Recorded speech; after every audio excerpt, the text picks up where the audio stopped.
स्वप्नवेद अनाथालय यांच्या माध्यमातून नवदुर्गांचा सन्मान 2025चा सोहळा निमगाव सावा येथे संपन्न। जुन्नर तालुक्यातील निमगाव सावा येथे मंगरुळ पारगाव येथे कार्यरत असणारे अनाथ निराधार यांच्यासाठी सेवा करणारी स्वप्नवेद अनाथालय फाउंडेशन यांच्या संकल्पनेतून नवरात्र उत्सवाच्या निमित्ताने समाजातील कर्तबगार 9 महिलेचा सन्मान करण्यात आला। सामाजिक, शैक्षणिक, क्रीडा, प्रशासकीय क्षेत्रातील नाविन्यपूर्ण कार्य करणाऱ्या महिलांना सन्मान नवदुर्गांचा हे सन्मान चिन्ह देऊन सन्मानित करण्यात आले।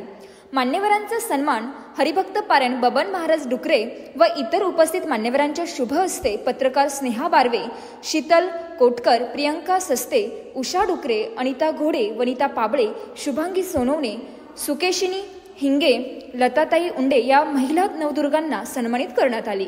या कार्यक्रमाप्रसंगी समर्थ भारत साप्ताहिकचे संपादक समीर पठाण, विजय शेठ गाडगे, भाजपा महिला सरचिटणीस सुनंदाताई गाडगे, अजित नानाभाऊ गाडगे, ॲडव्होकेट संतोष गाडगे सर, पत्रकार निलेश गाडगे, पत्रकार सुनील गहिने, पत्रकार नवीन सोनवणे, संतोष काशीनाथ गाडगे, शुभम चव्हाण, मंगल गांधी, कविता पवार, मंगल भोजने, डॉक्टर प्रिया बोरा, मीना जाधव, संकेत लोखंडे, बाबू बोराडे, डॉक्टर सतीश बोरा, सनी उनवणे, डॉक्टर हिंगे, श्रीरंग गाडगे, बबन घुले, विजय सोनवणे, संपत थोरात, सुनंदा भापकर, सारिका घोडे, प्रांजल गाढवे व ग्रामस्थ मोठ्या संख्येने उपस्थित होते।